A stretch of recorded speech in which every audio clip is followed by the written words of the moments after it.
It was a quiet Monday morning when the clock struck 7 a.m. and the sun was just beginning to rise over the small town of Crestwood.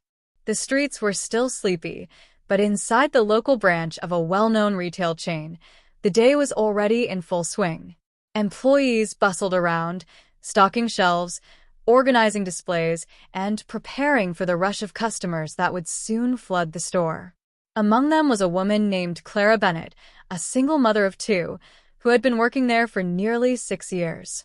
Clara was the kind of person who never complained, never called in sick, and always went above and beyond for her job.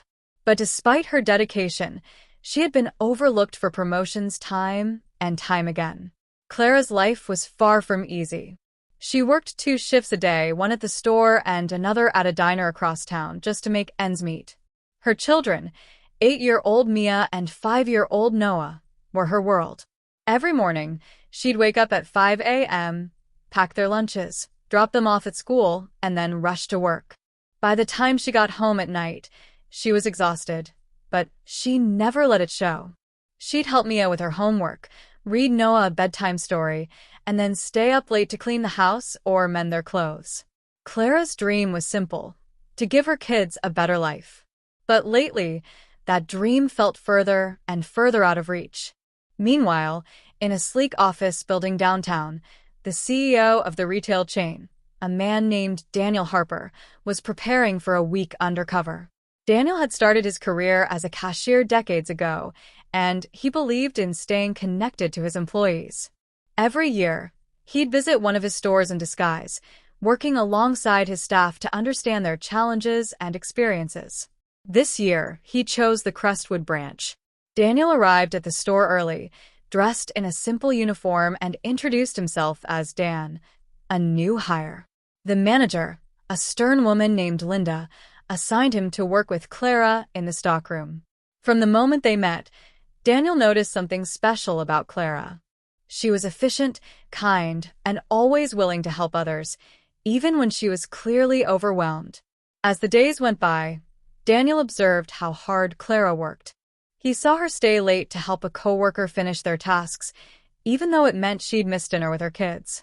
He noticed how she quietly fixed a broken shelf without being asked, and how she always greeted customers with a warm smile, no matter how tired she was.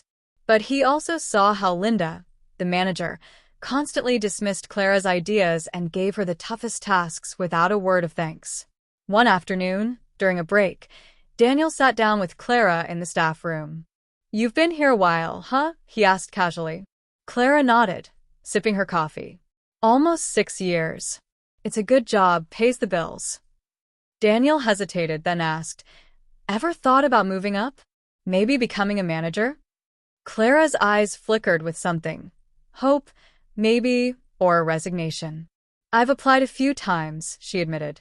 "But I guess I'm not what they're looking for." Daniel frowned. "Why do you say that?" Clara shrugged. "I don't know. Maybe I don't have the right degree or the right connections. Or maybe I'm just not good enough." Her words stayed with Daniel long after their conversation ended. That evening, he did something he rarely did. He broke character. He called the store's HR department and asked for Clara's employee file. What he found shocked him. Clara had applied for promotions 3 times in the past 2 years, and each time, her application had been rejected without explanation. Her performance reviews were stellar, her attendance perfect, and her coworkers consistently praised her. So, why had she been overlooked? The answer came the next day, when Daniel overheard Linda talking to another manager. "Clara's a great worker," Linda said, "but she's a single mom. She's always running off to take care of her kids. How can we promote someone who's not fully committed?" Daniel's blood boiled. He had heard enough. The following morning, Daniel revealed his true identity to the staff. The room fell silent as he stood before them, his voice steady but firm. "I came here to see how things really are," he said. "And what I've seen has inspired me and disappointed me." He turned to Clara, who was standing in the back, her eyes wide with shock. "Clara Bennett," he said, "you are one of the hardest-working, most dedicated employees I have ever met. You've been overlooked for far too long, and for that I apologize." Clara's hands trembled as Daniel announced that she would be promoted to store manager, effective immediately. He also introduced a new company-wide policy: flexible hours for parents, on-site childcare, and mentorship programs for employees seeking advancement. As the room erupted into applause, Clara felt tears streaming down her face. For the first time in years, she allowed herself to believe that her dreams were within reach. But the story didn't end there. A few weeks later, Clara discovered something that would change everything. While organizing the store's files, she found a letter addressed to Linda from the company's regional manager.